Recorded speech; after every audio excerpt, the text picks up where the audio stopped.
About me, I work for Sony Pictures and I am head of the Agile Center of Excellence. I also am one of the co-founders and the chair of Women in Tech Hollywood. We have 6,000 members in that organization. We are a nonprofit. And I'm also on the board of directors of the Global Accessibility Awareness Day, which is May 19th this year. And speaking of that, I've got medium length brown hair. I'm wearing pink glasses as well as a light pink top. So without further ado, I'm going to ask our other panelists to introduce themselves. Zalika, will you go ahead? Thank you so much. Hello, everybody. It's a pleasure to be here. My name is Zalika Winitzer. My pronouns are she and they. I'm a senior manager at Wayfair, and there I focus on diversity, equity, and inclusion and culture and inclusion. And at Wayfair, we are a zillion things home and try to provide items for every type of living situation and every budget across the globe. So we have about 20,000 folks across the globe that we call our Wayfarians. And my personal background is in diversity, equity, and inclusion, arts therapy, and organizational psychology. So I'm thrilled to be here and engage in this discussion. Thanks for the opportunity. Wow, that's awesome. Welcome. And I'd like to also welcome our other panelists. Greg, go for it. Hello, everyone. My name is Greg Whitehead, and my pronouns are he, him, and I am a senior HR manager for our New England Research and Development Center in Cambridge for Microsoft. So it's roughly 800 people, and I support that organization's managers, leaders, employees, and make sure we're tied into the greater Microsoft vision, strategy, diversity and inclusion strategy. So I work with many different organizations. We have our docs groups there, our Intune, our Azure team, and help bring them together and align them to greater strategies, but also make sure we're building a strong community in the site or the region that we're in, which is primarily Cambridge, but we look at it for our remote associates as well as the Northeast region. And I've been with Microsoft about 1.5 years and have really loved every minute and loved my learning, and look forward to talking with you today. Awesome. That's great. Well, I'm going to go dive into some questions that we've all prepared. And, you know, it's a very interesting time to be alive these days. And so I think the first question that I'd like each of you to address are what human, you know, the theme of this panel is unlocking human capital. So let's talk about challenges at first. You know, what human capital challenges are top of mind for you and your company? Who wants to go first? I'm happy to dive in with a few thoughts here.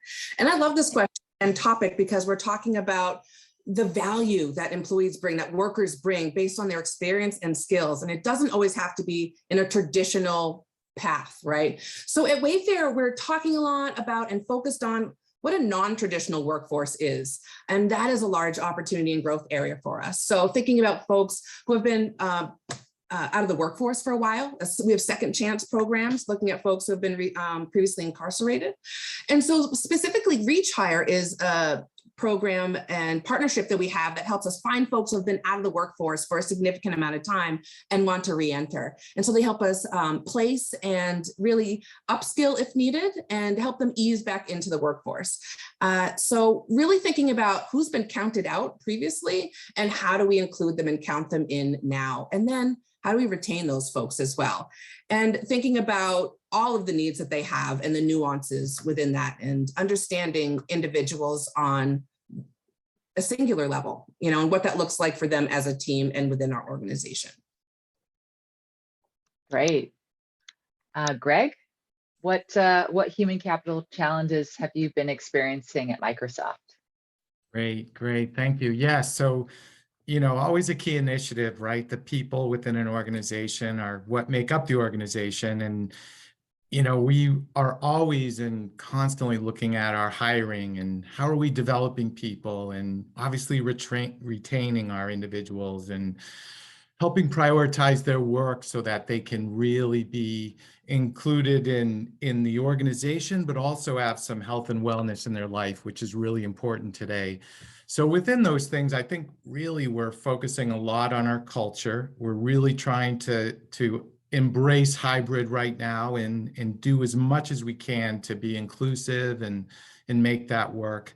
And we're also really leading with our culture, which has a big influence from the growth mindset. So I think now is a time that we always need to be learning, right? You can't be a know-it-all. You need to go into things and learn and maybe change and then learn again. So that's a big key. And then for our D&I strategy and initiatives, we're really trying to embrace those and hold ourselves accountable as a company, as leadership, as individuals, all the way through Microsoft. So Microsoft is huge at 188,000 employees, but each organization, carries these strategies and things through, and I'll talk about that a little bit too. But yeah, those are some of our big challenges.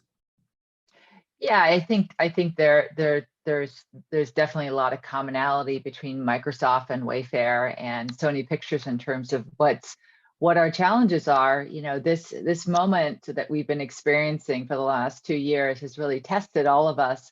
I think it's really tested leadership. And I think one of the qualities that was always important in leadership prior to the pandemic, but is even maybe the most important thing right now, is empathy.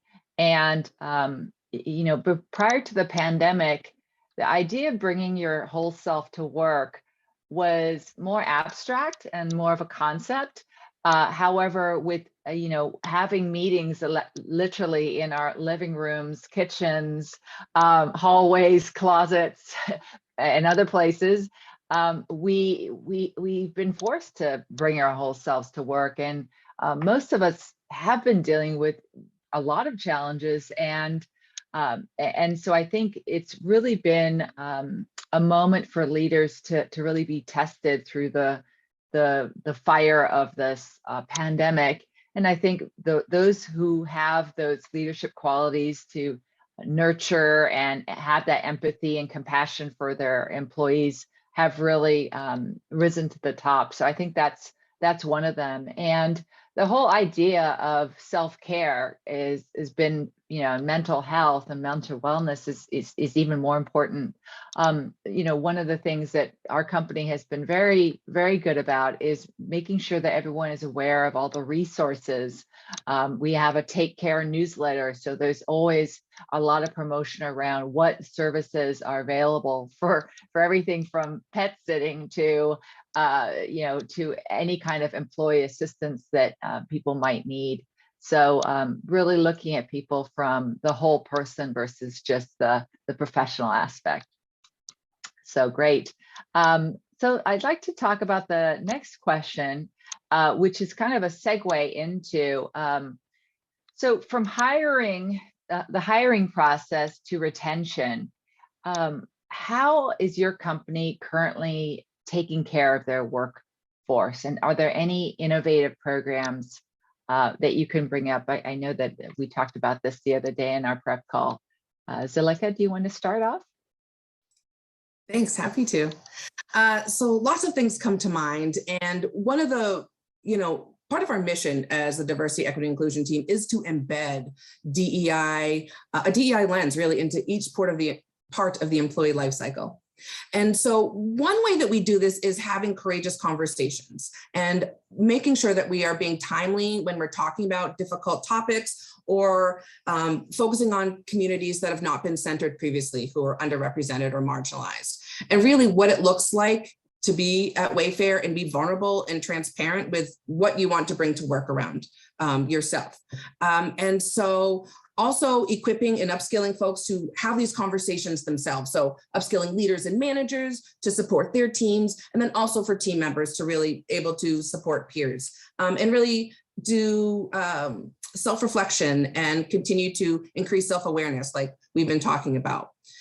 So we also have a couple other things that I think are helpful and interesting. And so ERGs and affinity groups are always been the heartbeat of our organization and many organizations that I've been involved in. And just using their lived experience plus data. We're at heart a tech company and always want to make our decisions based on data. And so it's really marrying the qualitative and the quantitative together. The other thing I think that is interesting is thinking about hiring and expanding to other regions of the world. We're always looking at scaling at size and knowing that we need to have more DEI business partners positioned around the world to really understand what the culture is and what the region offers in terms of coming into Wayfair. So those are some things that come to the top of my mind here.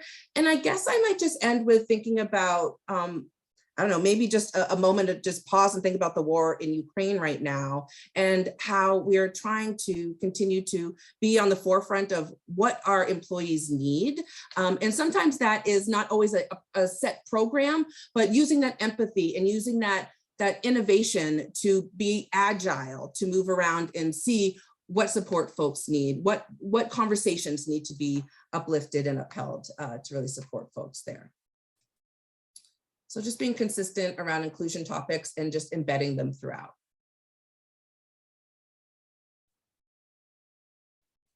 Great. Yes, that's great. And yeah, the global hiring, that's a big one, and Ukraine too. It's really important, I think, right now that our leaders really model the right behaviors with that, right? And we provide the support where we can and put together the resources and offer employees the opportunity to contribute where they can, right? So they feel a strong sense of like worth and help. So it's really important. Some things we've done too, it's interesting. We've approached it with a couple steps. One is in interview training. So we've rolled out or re-rolled out our interview training for everyone this year. And it really is inclusive in the terms of, you know, if you do have openings and you're hiring people, we really take and send everybody through inclusive hiring training and how do they look at the interview process and the roles and responsibilities. And, you know, we have a process where we really focus on screening people in, right? Not screening out, but how can you look at it differently and find people and really look to hire for potential. We're also really looking at career development, right? That's important. We found that to be our number one reason that people mention when they're leaving. So we put a lot of effort behind that. And we have a process this year called Career Jam and Coaching. And what that does is it allows individuals to sign up with coaches across the organization and really help work on a development plan that they can work on independently and also with their manager.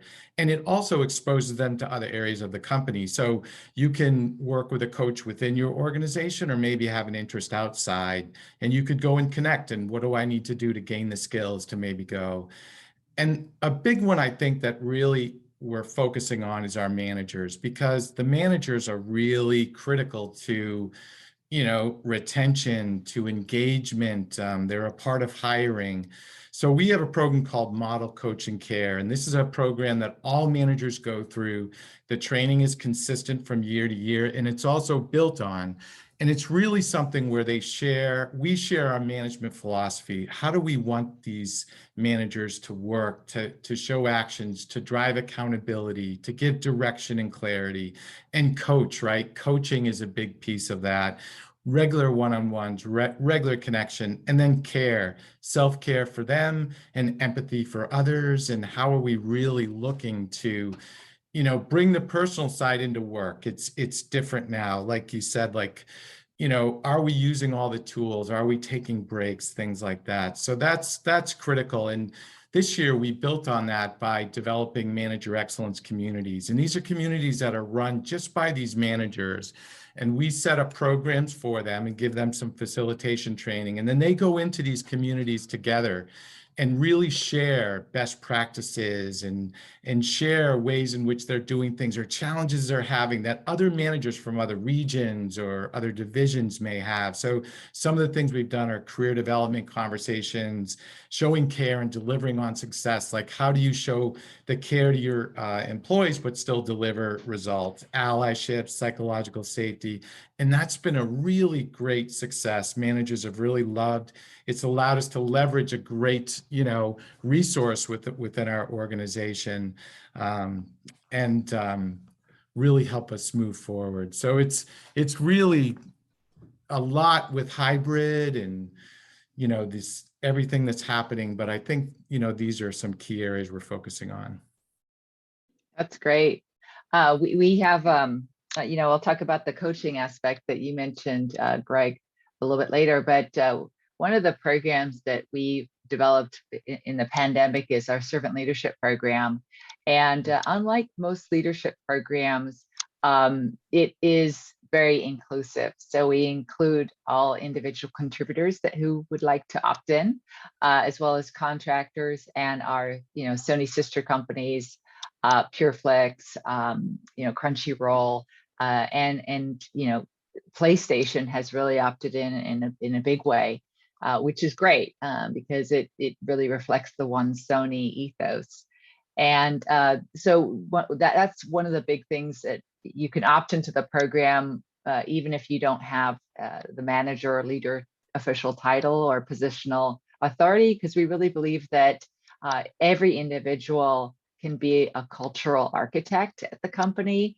And when people feel that they are being invested in and included, it really gives them a lot of inspiration and motivation. So that program started a couple years ago in July 2020. It's really taken off. In a company of 9,000, we've had over 1,000 people take the 2-hour course, and then they can opt into the 10-month follow-on program, which we call the Circles program, where people are set up with 3 other people in a circle, and every 3 weeks they get a mission to complete. The mission contains, usually about 7 assignments, and you don't have to do all of them, but we recommend that you do at least one of them. And you don't do the experiments with the people in your circle, you do them with your existing teams and colleagues. And then you use the circle as kind of like a support group to vent or to share what's not working or what's working.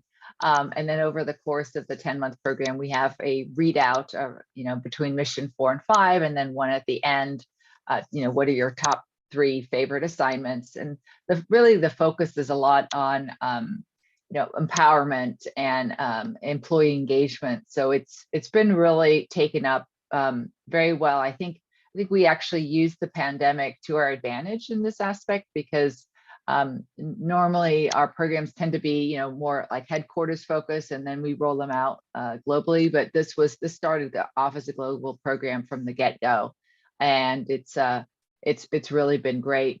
Another program that we are just kind of piloting now is our coaching for managers. And you mentioned, Greg, coaching. So I think the traditional leadership model from the 70s and the 80s is really quite dated. And so having more of a coaching approach where leaders are asking powerful questions, and essentially they're not the source of the wisdom. The employee is whole and complete, and the source of their own wisdom is really a powerful way of empowering employees.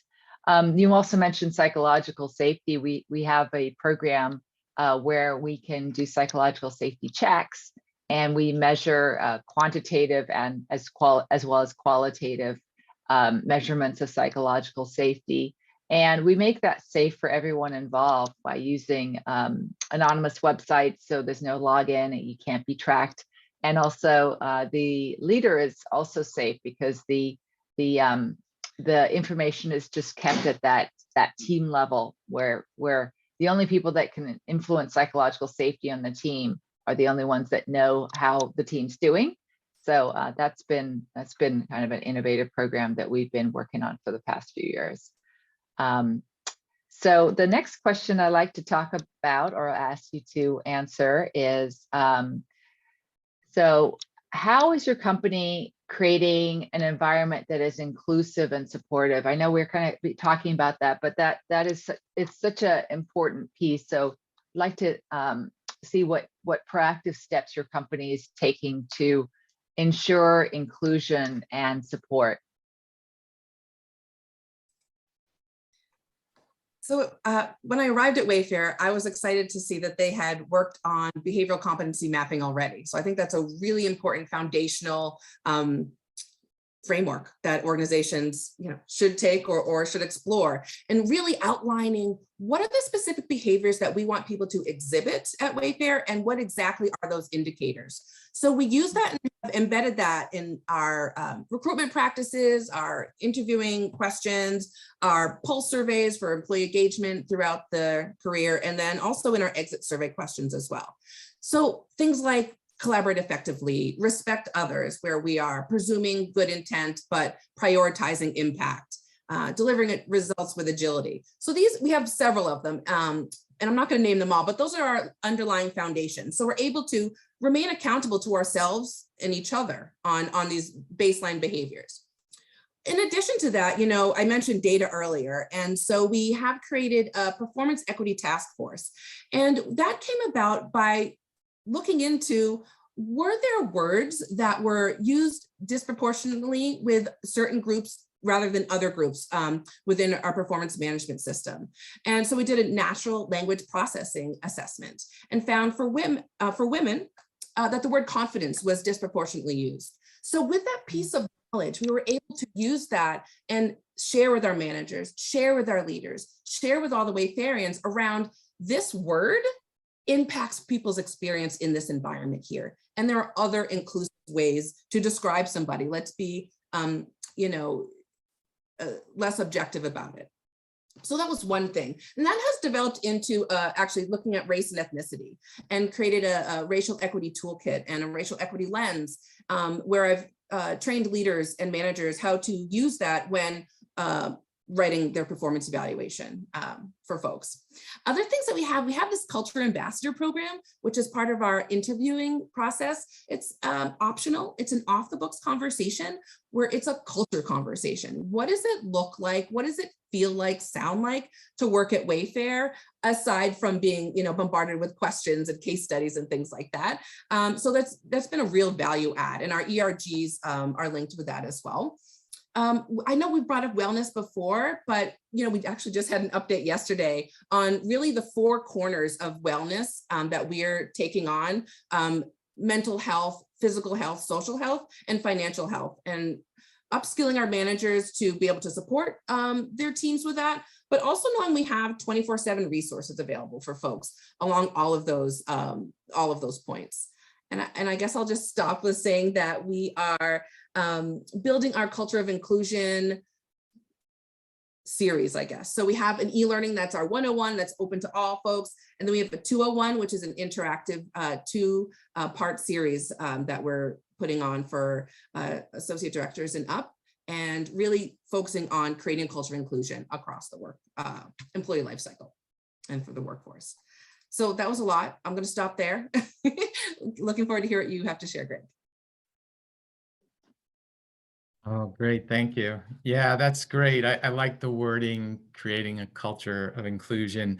I mean, it's so key today, right? I don't think you can be successful, right, unless that's not really a strong focus right now for any company. But so we really put some focus in this area too. I think one way we have, which was new to me coming to Microsoft, was with really activating D&I, right? Like a lot of times we can set a strategy or talk about actions, but are we really activating? And one of the things that Microsoft does all up, right, everyone is included, is creating a core priority that's part of their performance and development approach. And within that, really what they're doing is finding ways that they can really help be a part of diversity and inclusion at Microsoft, and get involved and learn and start a journey and grow. And one of our focuses was allyship last year, and we were probably at around like a 65% exposure to people really learning about it and going through training and then activating that within their own workplace. And it's gone to 92% since then, from what we've measured. So really some good work there, and it really. I can bring that local. The New England Research and Development Center has a D&I task force, which is made up of people across the center. So software engineers, all types of different roles, and they have helped everyone at NERD learn how to draft a strong core priority, and how can you activate that? And we're still working on it. And we're also trying to work on better communications about D&I across NERD that comes from the one Microsoft or corporate headquarters Microsoft. So that's something that's happening at a local level. Another big one that I like, which I think is important, is we do a lot with employee listening, right? And learning through listening. And one of the new products we have is called Microsoft Viva. And that really is a tool within our systems that allows us to take information and help us understand what influencers and drivers are really impacting employee sentiment. So it may be, an overload of meetings. You're not taking breaks. Could you find more time to shut down now and do this later? Is there a way to organize yourself better to be impactful at work or be more efficient, right? So you can spend more time on health and wellness, things like that. And we found that data that's come through that has really helped us in developing a lot of our other products. And then we also use a whole host of listening, like we have a daily pulse, we have employee signals done biannual, right? So we can really understand how employees are feeling. We do a lot with onboarding and exit interviewing, as I discussed, and the employee resource groups, which Zalika, you've mentioned a couple times, super, super important and impactful at Microsoft. Last year too, as I joined in March, they held Microsoft Include, which was a digital experience for people within Microsoft and outside.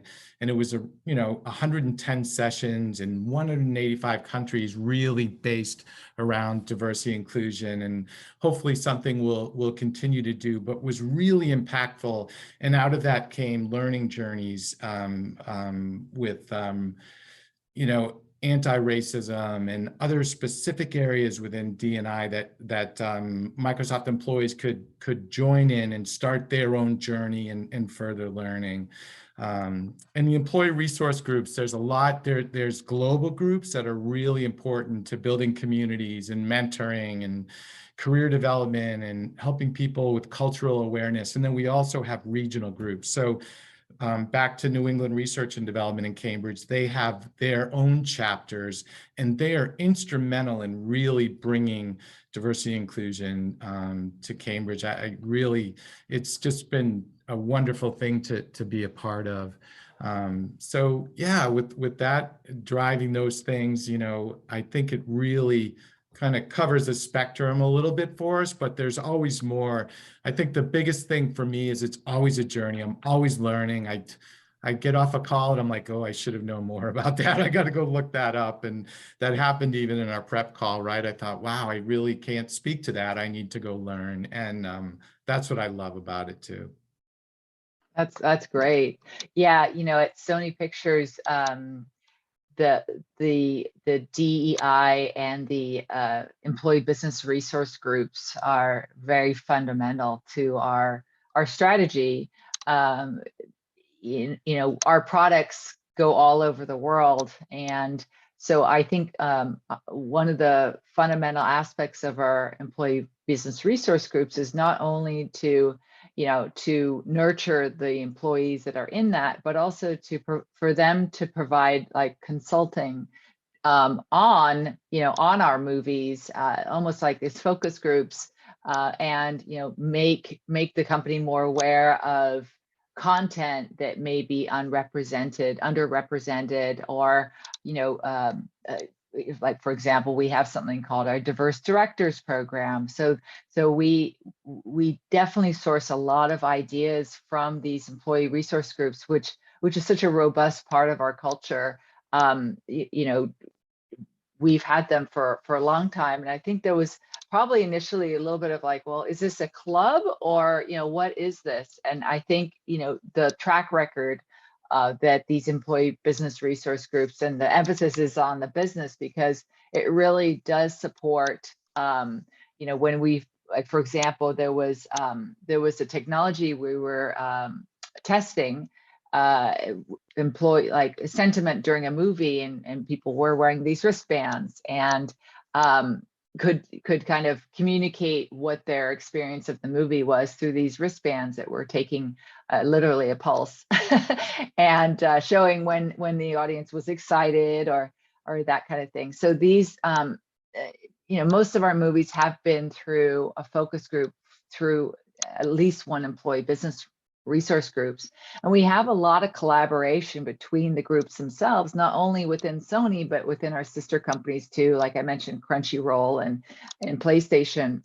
In particular, our mentoring program, we have found that that's currently going on right now. We've got executives from different companies and mentees from different companies. So that's a really nice way for people to not only get mentorship, but also network among the company. And like I said, the employee business resource groups, anyone can really start one. And we've had a lot of ones that have been started. I think one that was started last year, the year before, was around caregiving and caretaking. So not only of children, but elderly parents or someone who might be sick. And we have that globally. We have our employee business resource groups globally. We have a Women in Tech in India, Women in Tech in Japan. So it's a really robust and rich program that we're very proud of. So we're going to pivot a little bit to a different question. And so it was the question that you referenced on our prep call, Greg. So it's very easy to talk about diversity, equity, inclusion, and kind of just focus on gender or race. But one of the things to really be truly inclusive is accessibility. So I'd like to again emphasize that Global Accessibility Awareness Day is May 19th, so it's coming up. And it's really, I'm on the board of it, and the foundation is really built to have our, have our technologies and products think about accessibility first versus as an afterthought.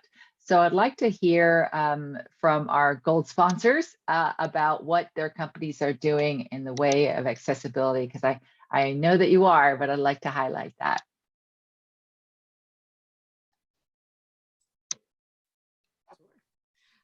So definitely focused on folks with disabilities. I myself, I didn't show this in the prep call, but I have dyslexia and, suffer with depression and anxiety. And when you had posed the question, I went strictly to like, what are we doing for the employees? And so I just wanted to put that out there about myself. And it's something that I've been reflecting on a lot more around self-care and prioritizing that for myself. So I really appreciate the question and the time that we're going to spend on this. So, strategically, we have a 5-year plan that we've launched and piloting specifically for our Canadian folks, and new centers are being opened up there. So it's about the physical buildings, as well as letting managers and leaders know how to support somebody if they're having an anxiety attack. Who are the go-to people that we can always get support from on the floor, as well as who in corporate can we lean on as well. This has to do with training for mental health awareness, as well as being inclusive, and what are the accountability measures for folks, and how we're going to be measuring success and progress with this is something that we are diving into now, right? Because this is year 1.2 of this plan. I'm going to bring up our ERG again. We have this accessibility ERG, where they are in the forefront of this conversation, had change starts at home discussions with them, and really collaborating to create spaces that are safe and brave for folks to continue to broaden their understanding of this. Because I feel like this demographic identifier is just so broad. around what's visible and what's invisible. And taking all of those aspects into account, I think is really important. And so I guess that's it in a nutshell, what we're doing at this particular moment. But I guess I'll just sum it up by highlighting the word embedding again. So looking at which of our standing trainings, which of our standing communications need to have this woven in, because it's not something that's separate. It should be one with how we are educating folks and training them and expecting certain behaviors out of them if they're in leadership positions. And really, inclusion is the responsibility of all of us. So I don't think it should be segmented out. It should be accessible to all, with a lack of a better word there. Great. Greg, thoughts on accessibility? Yes, yeah, those are great points. I know I was thinking, and if you're a company like a Microsoft, right, and you're building products and you don't have people that are familiar with this or have disabilities, how can you develop products that will work for them, right? So it's so key that you have programs to hire and make technology affordable and it continue to improve, right? So it's so important. And so I went off and did some of my research, and one was our hack culture. So during our global hackathon, which is every year for all Microsoft, within that program, they formed ability hacks, and it's solving unique challenges for people living with disabilities. And they've done 150 hacks so far. And out of that have come things such as Seeing AI, Windows Eye Control, Xbox Adaptive Controller, and Microsoft Learning Tools. So, it's just great to see some of the development and creation that's happened. We recently partnered with Open Sidewalks to help people that struggle with like steep sidewalks or routes that aren't convenient. How can they find the best route that suits them, right? That's the safest for people with disabilities, and that is just been completed. And a big one, I think, too, is back to my first point, is inclusive hiring. So we host ability hiring events. We have an employment resource center for disability where we work with employers and seekers alike to have better opportunities to go through the process with any company, not just us, but within interviewing. We have mandatory accessibility training for everyone. And that, I think I mentioned the other day, and that was my accessibility badge. But, again, like a journey, right? You need to continue and stay up on this. And thank you for the May 19th. I'll make sure to join or be a part of something on that day. We also have a global centralized accommodation budget to make sure that we're making an impact in these areas.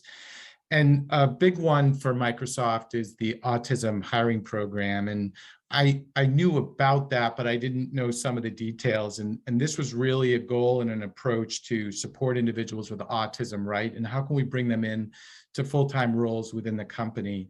And the first time we went through the process, they were able to bring in 5 cohort teams, and they had full-time jobs across the organization. So in all different groups, from software engineering to finance, for example. We're now in our 18th cohort, and there's 100 full-time employees. So something that's really good. We do an annual ability summit, and something bringing down to a local level is, with a lot of our products, there's an accessibility tool, so accessibility checker. And within Docs and PowerPoint and Teams, there's a tool that will educate you and make your work accessible, right? With readers, and if people are using screen readers. The thing is, you have to sort of access it and get it going. And one of the things we've committed to at Microsoft is, say, before a team meeting or a town hall, we'll have an individual, whether from one of the product teams or someone that's just knowledgeable, teach us, like, this is how you set this up in PowerPoint and how you use that. And then we continue these learnings in the beginning of our courses to keep this front and center and at the top of our mind. So those are some things. So thank you for expanding that with us. I appreciate it. And I hope that helped. That's great. Yeah, that's really wonderful. I was aware that that Microsoft's doing a lot with accessibility, and it's great to hear that but Wayfair is as well.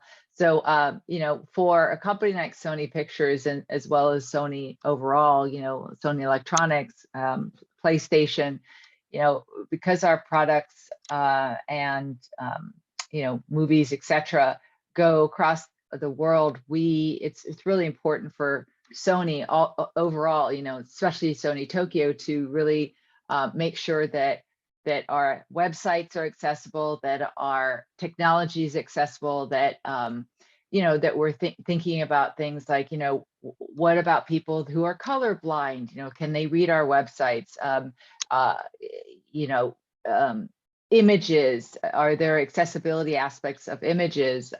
What I should have done today is make sure that it's transcription available for this particular, that was a miss on my part, but you know, these are ways that I think that we all have to be more mindful of and think about people that have disabilities, because essentially I think you know, sooner or later, we all are going to have a disability of some kind.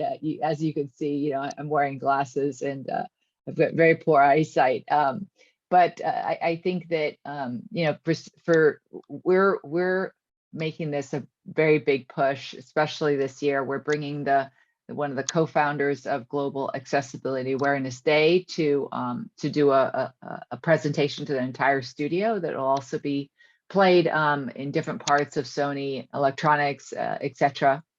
So this is a very, very key, and thinking accessibility first is a new point of view for us, but it's something that as we look at trying to be more inclusive with our product mix and our services, is to really look at, okay, how can we expand our views of accessibility? And Greg, you mentioned hiring as well. So, you know, that is also an area that not only making sure that people, when they're going through the interview process, have accommodations if necessary, but also to look at what are the barriers to entry to getting a job at Sony. Like, do you have to have a college degree, etc.? So one of the things that we've been doing very successfully at one of the eBridges, Women in Technology, is partnering with a group called Code Talk out of Venice Beach. This is a 16-week coding boot camp for women who are low income, formerly homeless or currently homeless, who are trained for 16 weeks on coding, different web languages. And then a lot of them get jobs at Sony as trainees, or even you know, they get, you know, a job as an intern, and then sooner or later they'll get hired as a software developer or a project coordinator, a trainee, etc. So those are ways we've been looking at trying to look at a number of things, not only how to get hired at Sony and what are the bars that people have, or obstacles that people might experience that we don't notice as an obstacle at first. So so I wanted to bring up a few questions that came from the chat. So here is one for Zalika, and we could probably ask Greg as well about Microsoft. So how does Wayfair ensure employees create meaningful relationships between cross-functional teams? What an interesting question. So two things come to mind. The first one are our STOs, so our single threaded owner initiatives. So that's making sure that one person is accountable for a large initiative that involves multiple areas around Wayfair. So one right now is around talent development, specifically our new hire orientation, and revamping that, expanding that to a longer version, but also helping each department to do an individualized orientation after the first 2 days of the Wayfair wide one.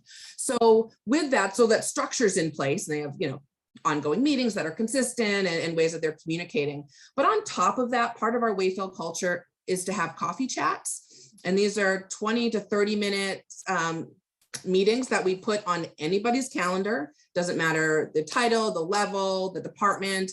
We highly encourage folks to dedicate time to interact with and to build relationships, especially in this hybrid environment, and the fact that we're expanding so far across the globe, that these are consistent ways and language that we use to make sure that we're signaling to other folks that we're interested in developing a relationship with you, and we're going to dedicate that time to do so. Awesome. Greg, any thoughts on that? Yeah, Cross-functional teams? And it's a great question.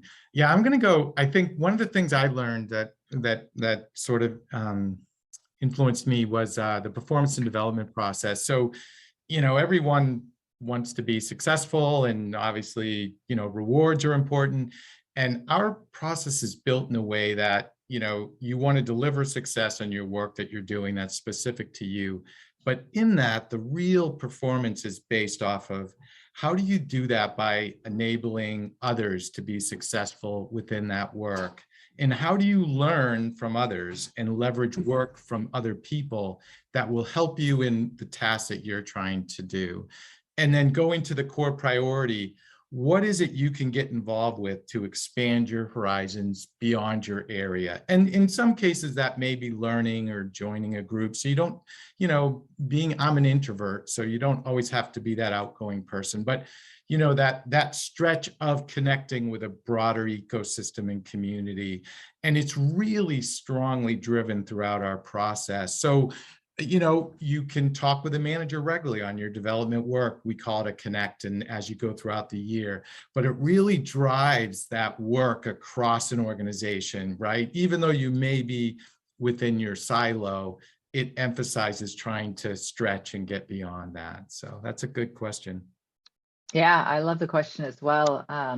So we have a few ways of having, one of our core values is no silos.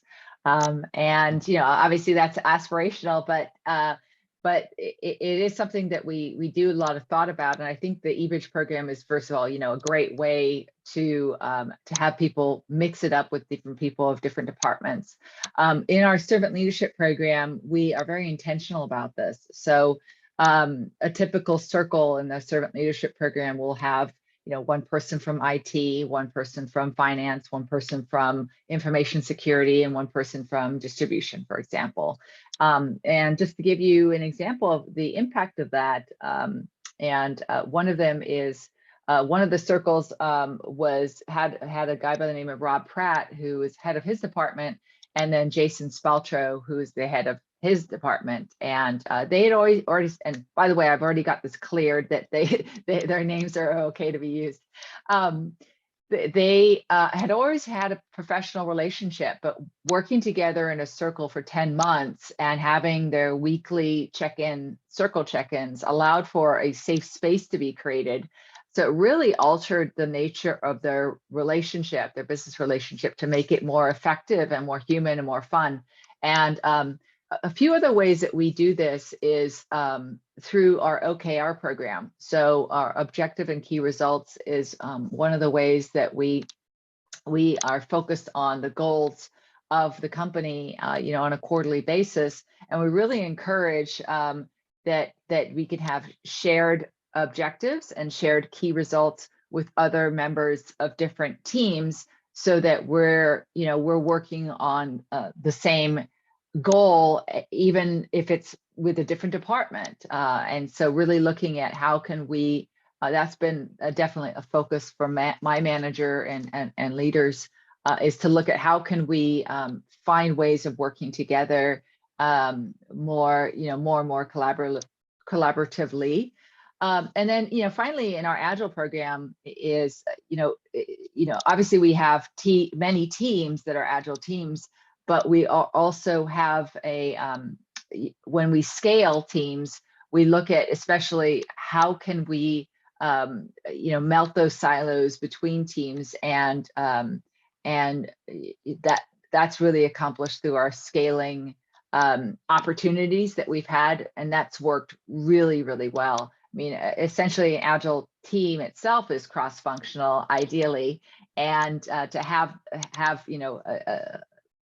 a scaling opportunity where there's 5 teams is really an opportunity for a lot of effectiveness and more fun. So that's been very, very good. I'm going to move on to another question that's come up, and that's with global offices, does DEI change per region?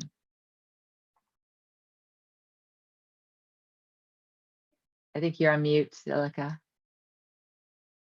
I'm still muted. Sorry about that. All good. It'd be a yes and for me. So we have our central culture and inclusion office that sits in our corporate headquarters here in Boston. But we have DEI business partners that sit within different departments within Wayfair. But then specifically for our EU and Asia counterparts, we have a team of folks there who we are constantly in touch with and trying to coordinate events and initiatives around our OKRs examples, but also, understanding that different cultures, different regions have sometimes their own unique cultural relationship with what even diversity, equity, and inclusion means. Maybe it's not even spoken about yet, or it's not a part of that work culture. And so it's thinking about the little things and the big things around if we're thinking about radical inclusion here, what does that look like to honor everyone's beliefs and perspectives as we are working towards the same goal together? So letting folks be where they are and meeting them where they are on their maturity journey, I guess, with DEI, and also flexing. It's a lot of flexing, especially as a leader and just as a peer, and just having that growth mindset and being open to learning more and being wrong. We're hyper vigilant around feedback and making sure that is something that we're constantly giving each other live and within the performance management process. So that has been invaluable, just having the open dialogue with folks across the waters around, nope, this is not going to work here. Nope, that would be offensive there. And just trying to find a common language in a sense around how to explore DEI across the globe. Great. Greg, thoughts on that? DEI in different regions and countries? That's well said. Yes, we're very similar. So, we're based out of Redmond, and we have a one Microsoft D&I strategy. And even in North America, that's cascaded down to our senior leaders, and then it goes all the way throughout the organizations. And there may be tweaks and changes here and there. Just even for the East Coast is different than the West. But yes, the global regions are in many cases very different, and culturally, and there's training, right? Allyship and growth mindset and bias and things that, we can roll out globally and may relate more, but there are tweaks we need to make. So we do similar to Zalika, to Wayfair, where we have, D&I representatives in North America that would then partner with these different regions or offices, however it may be, to help them align a strategy that really is impactful and works for them and speaks for them. So, and it's about learning too, right? Getting this feedback back, through our biannual polls. We'll get information on our D&I strategy and how we're doing with inclusion. And, we may say, oh, in this region, we're really not resonating, or they're not, it's not happening this way. And so we'll go back to the organizations and talk with them. So yeah, it's a good question. Yeah, when you get big, it's listening is key, and learning and doing it wrong and not being afraid to fail. You're gonna fail, so just accept that and try to improve. Yeah. I love that, the acceptance of failure, and so it's not such a stigma. And it's an interesting question because it goes so much beyond just regional. If you think of APAC, the culture of Japan is vastly different than the culture of Singapore or India, right? It's not one culture by itself. So really having that humility when you're rolling out a program, to say to your business partners in the region, like, okay, well, this is what we're intending on doing. How do you think that's going to resonate with the people that you know so well, right? So having that humility when you're dealing with scaling. So we just have a few more minutes. So I'd like to ask for some closing comments from our gold sponsor panelists. So closing comments, and if you could center it a little bit more towards, the future of work, or the future of DEI, or future of inclusion. Thoughts on that? Love to hear from you. I'll hop in and kick it off.